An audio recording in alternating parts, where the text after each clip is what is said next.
শিক্ষার্থীরা, আজকে তোমাদের তরল পথের বক্রতলের অভ্যন্তরে অতিরিক্ত চাপের রাশিমালা এটা আজকে নির্ণয় করবো। এখানে খেয়াল করো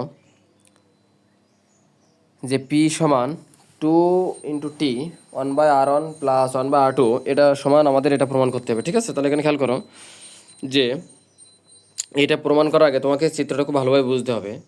এখানে খেয়াল করো যে এখানে একটা চিত্র আঁকা হয়েছে। চিত্রটা হচ্ছে আমার এখানে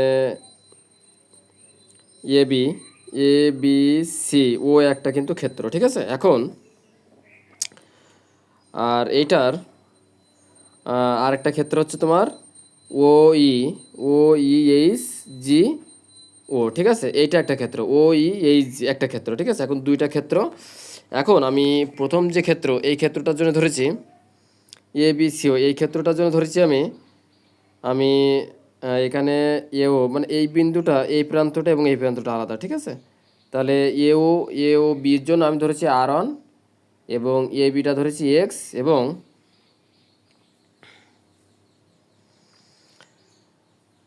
এ বিটা ধরেছি এক্স এবং বিসিটা হচ্ছে তোমার ওয়াই এবং ওসি যে বৃত্তের ব্যাসার্ধ সেটা হচ্ছে কত বলতো r2। তাহলে এখানে খেয়াল করো সেই ব্যাখ্যাটুকু আমরা এখানে লিখে দিচ্ছি। মনে করি এ বি সি ডি একটি বক্র অংশ এবং এই বাহুর দৈর্ঘ্য এক্স এবং বক্রতা কেন্দ্র ও এবং বক্রতার ব্যাসার্ধ কি বলতো r1। ঠিক আছে, তাহলে বিসি বাহুর দৈর্ঘ্য ওয়াই এবং বক্রতার ব্যাসার্ধ হচ্ছে r2। ঠিক আছে, এই বিসি বাহু কোনটা বলো তো? বিসি বাহুর দৈর্ঘ্য ওয়াই। এখানে খেয়াল করো বিসি বাহুর দৈর্ঘ্য মানে বিসি কিন্তু এটা। ঠিক আছে, এই বিসি বাহুর দৈর্ঘ্যটা হচ্ছে কত বলতো ওয়াই, মানে এইটুকু কিন্তু ওয়াই। ঠিক আছে, আর এই যে ও থেকে সি এটা ব্যাসার্ধ, এই ব্যাসার্ধটা মানে r2। ঠিক আছে, মানে ও থেকে সি এর ব্যাসার্ধ যেটা r2। ঠিক আছে, আর ইয়ে থেকে ও এর ব্যাসার্ধ কত বলতো r1। ঠিক আছে, তাহলে এখানে খেয়াল করো তাহলে এ বি সি ও তলের ক্ষেত্রফল এক্স ওয়াই। ঠিক আছে, তলের ক্ষেত্রফল এক্স ওয়াই হবে। ঠিক আছে, কারণ আমরা জানি কি ক্ষেত্রফল সমান কি দৈর্ঘ্য গুণ প্রস্থ না, আয়তক্ষেত্রের ক্ষেত্রফল সূত্র কি দৈর্ঘ্য গুণ প্রস্থ। এখানে খেয়াল করো তাহলে দৈর্ঘ্যটা কত বলতো, আমরা এখানে এক্স ওয়াই ধরেছি, তার মানে কি এই এক্স ওয়াইটা তোমার দৈর্ঘ্য এবং প্রস্থ। ঠিক আছে, দৈর্ঘ্য প্রস্থ গুণ করলে ওদের ক্ষেত্রফল হয়। ঠিক আছে,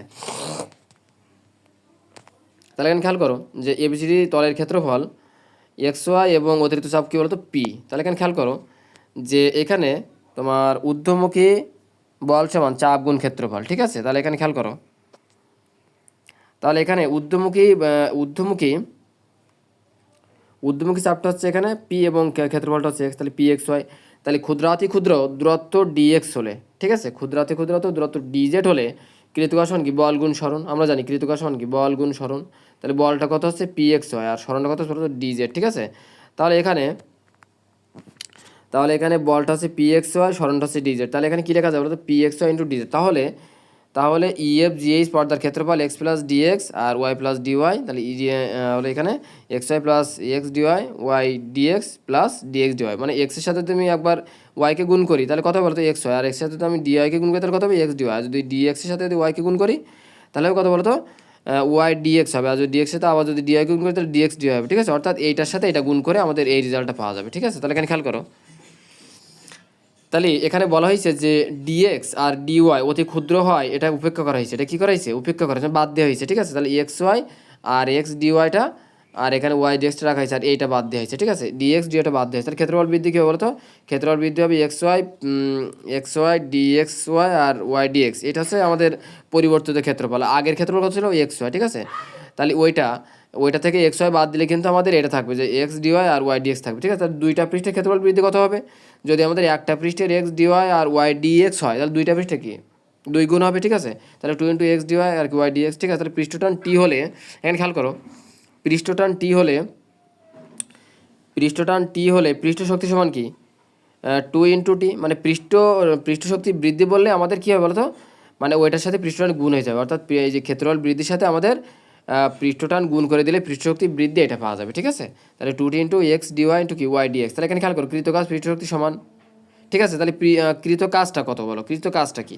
কৃত কাজটা হচ্ছে কি পি এক্স ওয়াই ডিজেড, আর এখানে তোমার পৃষ্ঠ শক্তিটা কি বলতো 2 × X DY plus Y DX. ঠিক আছে, তাহলে এখান থেকে যদি পিটা রাখি আর পির সাথে কী আছে বলতো, পির সাথে আমার কোনটা আছে বলতো, এই দেখো ভালো করে খেয়াল করো যে এইখানে তোমার পি এর সাথে এখানে খেয়াল করো এইখানে পি এর সাথে দেখো তো কী কী আছে এক্স ওয়াই ডিজেড, এটা কিন্তু গুণ আছে। ওই পাশে গেলে কী হয়ে যাবে বলো তো?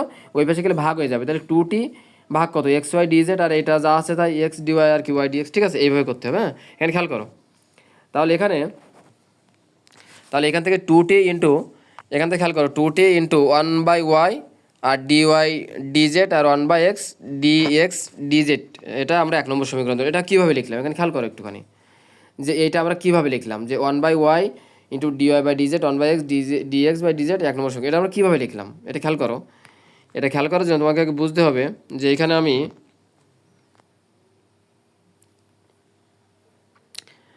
এখানে খেয়াল করো, যদি আমি এখান থেকে একটা গুণ করে দিই dx dy দ্বারা, এখানে খেয়াল করো যে dx dy দ্বারা যদি আমি এই দুইটাকে গুণ করে দিই তাহলে কিন্তু এই x x কাটা যায় কিন্তু, ঠিক আছে। তাহলে এখানে তোমার dy by y into dz থাকে, আর এখান থেকে যদি y y কাটা যায় তাহলে কিন্তু তোমার x dx বাই dz থাকে, ঠিক আছে। তাহলে এখানে খেয়াল করো, তাহলে কিন্তু সেটা লিখেছি, ঠিক আছে। তাহলে এইখানে জাস্ট একটু আলাদা করে লেখা, এখানে খেয়াল করো যে 1/y dy/dz আর 1/x dx dz, এটাকে দিলাম আমরা 1 নম্বর সমীকরণ, ঠিক আছে। তাহলে ত্রিভুজ AOB আর EOH হতে পায়, ঠিক আছে। দুইটা যেহেতু একই জাতীয় ত্রিভুজ তাহলে বা সমজাতীয় ত্রিভুজ, সেই ক্ষেত্রে আমরা বলতে পারি যে EH/AB এবং OH/OB, এইটা তোমাকে বুঝতে হবে, এটা চিত্র বুঝতে হবে, ঠিক আছে। EH/AB কীভাবে হলো, EH/AB এখানে খেয়াল করো, EH/AB এখানে খেয়াল করো, EH/AB এখানে খেয়াল করো, এই যে EH, এই যে EH কিন্তু এইটা, ঠিক আছে। এখানে খেয়াল করো যে এইখানে তোমার হচ্ছে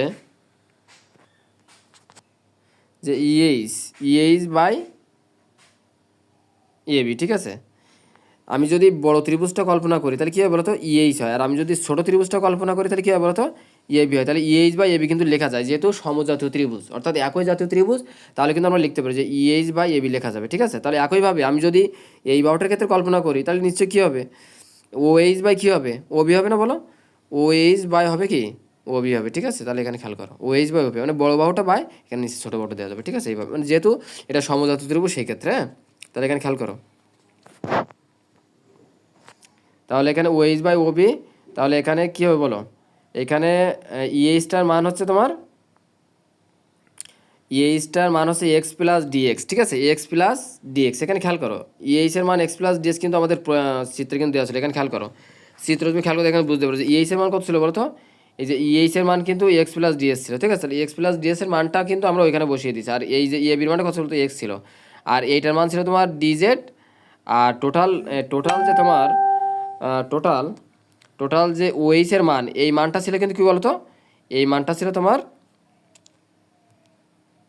এখানে খেয়াল করো এই মানটা ছিল হচ্ছে তোমার R1, ঠিক আছে। এটা ছিল তোমার R1, ঠিক আছে। তাহলে এখানে R1 প্লাস dz বা এখানে R1, ঠিক আছে। তাহলে এক্সটা কিন্তু সবার সাথে ভাগ হয়ে যাবে, x/x আর dx/x, ঠিক আছে।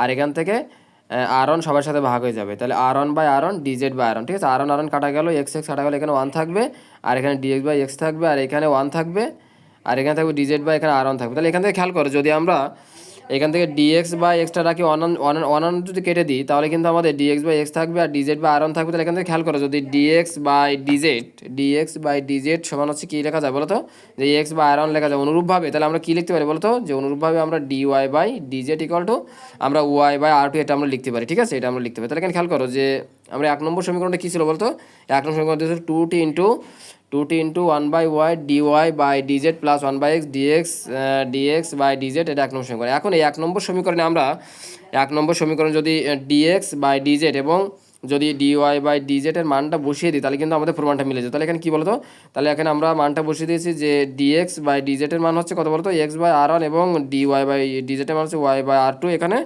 তাহলে এটা এখানে মানটা বসিয়ে দিলে আমাদের কি প্রমাণটা মিলে যাবে, ঠিক আছে।